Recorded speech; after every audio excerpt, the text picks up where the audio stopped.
Hey guys, welcome back to the channel. It's Farmhouse Mama. So if you read the title of this video, then you already know what happened to me. So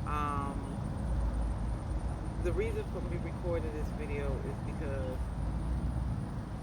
I want people to know exactly what happened, and there were signs and I missed them. So I don't want people to be feeling a certain way and attributing it to something else. I want you to be able to go and see a doctor. So I had my stroke on August the 11th. I woke up around 3, 4 o'clock in the morning, and my entire left arm, all the way down my side, all the way down my leg to my toes, was going numb. I mean, it was like that feeling that you get when you sleep on your extremities and the blood is trying to flow back into your arm and it wakes you up sometimes. That's exactly what I was feeling, but it was only like, I'll say, 10 times worse. It was the scariest thing. So I woke my husband up and I was like, I can't feel anything on my left side. I was like, baby, I can't feel my left side. And he thought that maybe it was just like, okay, I slept on it or whatever. And I was like, I didn't sleep on it. And he started rubbing my arm and, trying to make it feel better, but it wasn't getting better at all. So I told him, I said, because my mom lives with us, I said, go get my mother. And when he went and got my mother, she came into the room and she immediately went in and got her low dose aspirin and gave me one, because she didn't know if I was having a heart attack or what have you. So she gave me the low dose aspirin. I sat there for about 5 minutes.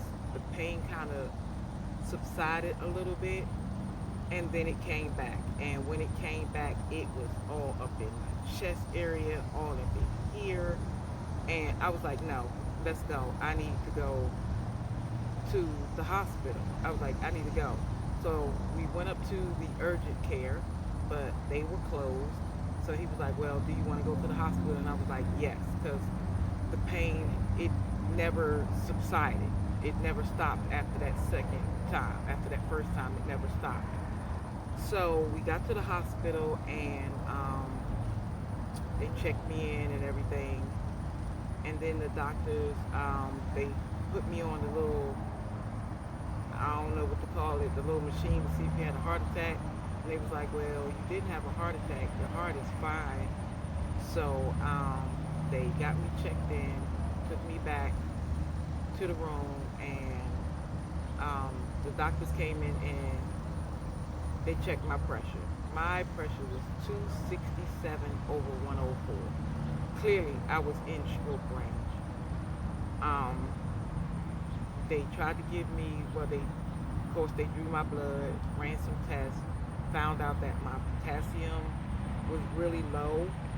And I was like, oh, that's because I stopped eating my bananas and drinking my pomegranate juice, because I knew I had the potential for my potassium to get low, because my primary care physician, she tried to put me on potassium pills, but I couldn't take them. So I was like, well, they made me itch or something. They gave me some kind of side effect or something, so I couldn't take them. So I said, well, I'll take the potassium the natural way. So I told them, well, I don't want anything. I'll just eat my bananas and drink my pomegranate juice, because I thought that that's what it was from, low potassium. And they was like, no, we need to give you a potassium drip to get your potassium back up as high, as it's supposed to be. I can't remember what the numbers were for potassium, but I think my numbers was at like 64. And so with the little encouragement from my husband, because y'all, I hate taking medicine. I don't like over the, if the most I will take is probably a 2 Advil. My body just doesn't do medication well. So I figured I would try to avoid getting any medication. Mind you, my blood pressure is 260, 264 or 267 over 104, and I'm sitting here trying not to get any medication. So of course they start the IV, do the potassium drip, and then they was like, well, we need to do a CAT scan. So I was like, oh, okay, well, let's go ahead and do that. They did the CAT scan, and then they came back and they was like, trying to give me different medications to bring my pressure down, and it wasn't going down. I think the lowest they got was 180 over something or other, and they was like just trying everything, because when your pressure is high, the doctors don't really know what to prescribe you. They run a battery of different type of blood pressure medications to see which ones stick. That's basically what they do. So what happened? I told them, I was like, okay, well, this is not working. So they was like, okay, well, we're gonna do a EKG, and I was like, oh my God, really? I was like, no, I don't want to do EKG, no, no. And they was like, well, we need to figure out if it's something going on in your kidneys, and because if you have bad kidneys, it will also cause you to have hypertension. So I was like, okay. So they did that, and I don't know if they received anything from that, because they were just running these batteries of tests without getting the results back. So I was getting a little irritated. I'm like, well, where's the results to the other stuff? And they was like, well, we don't have that information back yet, but we need to find out why your pressure is still so high. So I was like, okay. So then they told me they was going to do an MRI, and that freaked me out. I was like, an MRI? I was like, no. They was like, so my husband was like, do it. They need to find out what's wrong with you. I was like, why aren't they doing anything to make my pressure go down? He was like, once the pressure goes up, or once it rears its ugly head, they want to keep it kind of high so that they can try to figure out what's wrong. Because if they got my pressure down, they wouldn't be able to tell what caused it or what was wrong. So I was like, okay, that makes sense. And so I went and I got the EKG, and the MRI, and they gave me this medicine to help keep me calm, because I was like, yeah, let me go ahead and take something, because I know me. Oh my God, when they gave me that medicine, I slept like a baby. I was in the MRI machine. The dude put some headphones on me, gave me some socks, put a warm blanket on me, because it's cold in that room. And I just went right to sleep, and he came when it was over. He was like, are you okay? I was like, you woke me up. He was like, oh, well, that's good. I like when people fall asleep in the MRI machine. So I was like, okay. So then I still hadn't gotten the result. They took me back upstairs to my room. I still hadn't gotten the results from that. And then the neurologist came in, and the neurologist was like, well, we want to do a scan on your brain. And I was like, what? And he was like, yeah, we want to do a scan on your brain. So I was like, I'm not taking no more tests. I was adamant I wasn't taking no more tests. And my husband was like, let them find out what's wrong with you. And they were treating me, the whole time though, they were treating me like I had a stroke. They were making me do my arms like this, and push on their legs, and testing my strength, and looking into my eyeball with that bright light and everything. And I was just like, I'm fine. But they did, okay, so long story short, they eventually did the scan on my brain, which I had to stay in the hospital another night. I was not happy about that, but that's just me. They did the scan on my brain, and they found out that I had a lot of little blockages up in here in my brain. So I did have a stroke, but they couldn't tell when. They couldn't tell how long ago it was or anything like that. So they was still giving me medicine. Well, we're going to give you this, we're going to give you that. And I was telling them the medication I was on, and I wasn't taking one of them properly. Matter of fact, I probably wasn't taking both of them properly. So please take your medication when they say take it. But I know I wasn't taking it properly. I was eating right. I was exercising. I was in my garden. So I don't think that was it. I was like, well, this is what I'm on, and this usually brings my pressure down. So I had to kind of convince the doctors to give me what I was already on, because that's the only thing that actually brings my pressure down. So eventually they gave it to me, and they saw my pressure start going down. So then they started giving that to me, coupled with my medication I already take, and they was giving it to me like 2, 3 times a day. So I was pretty. I was like, I wasn't high. I was just sleepy. I was exhausted, and I was like, okay, well I'm just going to wing it and just get the rest while I'm here. So I got out the hospital on Thursday. Yeah, I left the hospital on Thursday with a bunch of medications and instructions and iron pills and this and that and the third. And I followed up with a heart specialist because they wanted me to wear a heart monitor for 30 days. So I have my little heart monitor on here. I went and got it put on yesterday, and it comes with this little phone right here.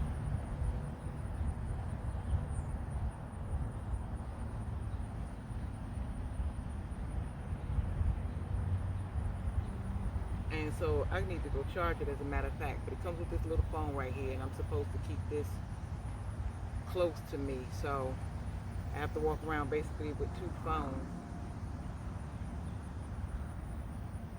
And so I have to wear this for 30 days. And I have a follow-up appointment with my regular doctor on Thursday, I think.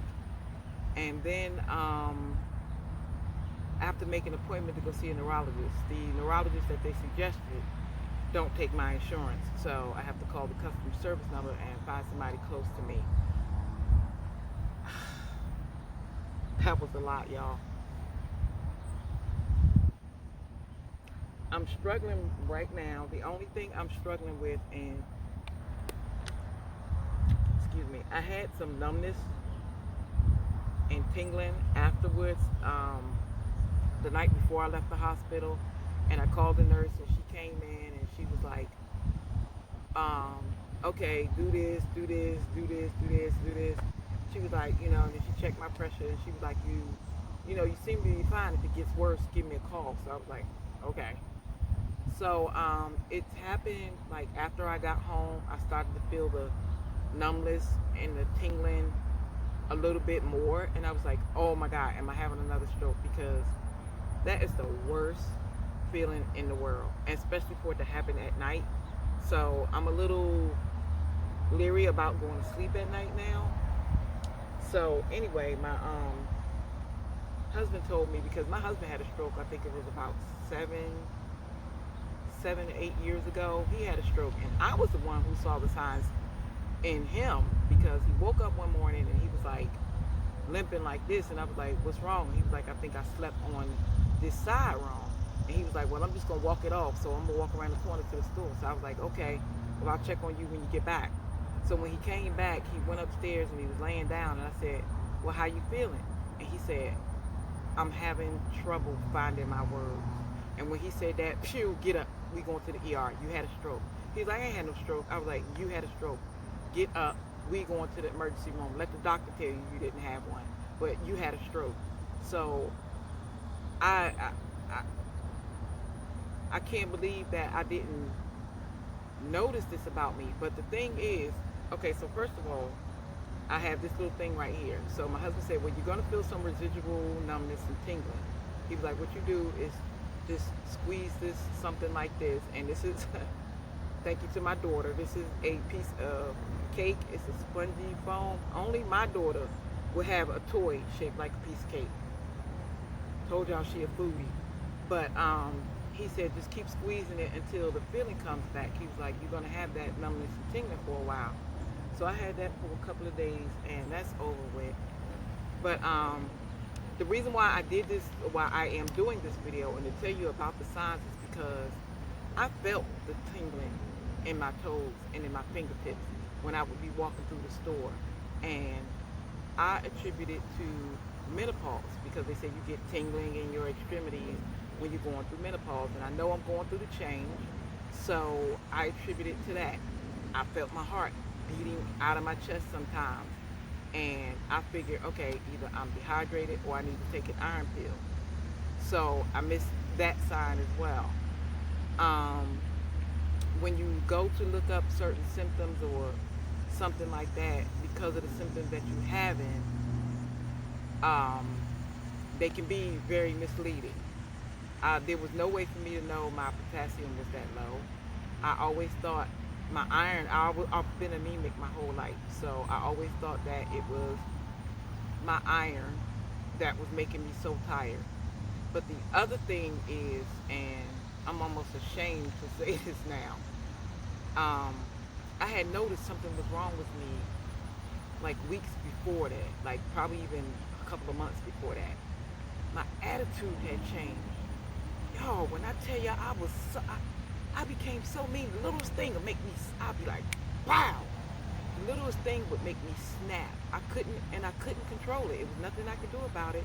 And me and my husband had talked about it, and he was like, yeah, you've gotten a little mean. And I was like, well, maybe it's the menopause. I was like, it's nothing that I can really do about it because I'm going through the change. I don't know when I had this stroke. And I was attributing everything to menopause because that is what I was dealing with as well. So what I'm saying is, if you see signs of numbness and tingling in your fingertips, or your heart might be beating a little fast, and you drink some water, take a supplement like an iron pill or something, and it might subside it, but it's going to come right back. And the tingling and the numbness is going to come back. I would just like, okay, let me hurry up and get home. So I would hurry up and leave the store and try to get home. And by the time I got home, the feeling would go away. So there were signs, and I completely missed them. But other than that, I am fine. I can do this, I can do this, I can kick, I can walk. Thank God that I did not lose any of my mobility. I could still cook. I cooked dinner for the first time on Sunday because I got tired of seeing them eating pizza and crap, excuse me. So I cooked dinner on Sunday. But my only problem is that I do get a little winded.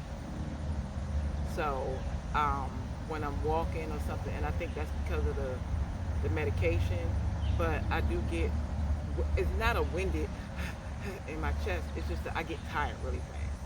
But the medication that they got me on has been knocking me out.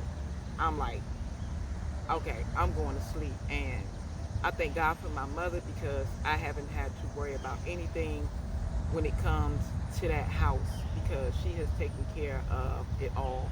My husband goes to work. My mom helps me out. She lets me sleep when I need to go to sleep. And I just want to say thank you, Mama. Mwah, I love you. She is even, helped with my daughter and things like that. So I'm very fortunate to have her and not have lost a lot of things because of it. So I think that's pretty much all. And I'm just looking at this beautiful lake, but it's getting a little warm out here, and I can't be in this heat too long. So I'm going to go ahead and let you guys go. I hope you learned something from this video. I'm fine. I'm fine. I promise you. After having a stroke, your girl is fine. But I just wanted to let you guys know what happened. I just turned 49 in July, and I never, ever, ever thought that this would happen to me. So, like I said, the only problem I have is going to sleep at night because I'm scared it's going to happen again. But I get enough sleep during the day, trust me. So, I'm going to go ahead and let you guys go. Mwah, I love you all. Everybody continue to stay safe. And I will talk to you guys in another video. See you then. Alright, y'all, I don't know if it's a stroke or what, but I forgot to say thank you to my husband. He was there by my side. He understands completely what I'm going through. And although this is a sad situation, it is so comforting to have somebody understand what you're going through and are able to help you through it. He has convinced me to get tests I didn't want to get, take medication I didn't want to take, which actually helped me. And also he stayed on that terrible terrible couch in the hospital with me the whole night, not getting any sleep, missing work, uh, things like that. And I just want to tell him to thank you, sweetheart. I really appreciate it. All right, guys. Bye bye.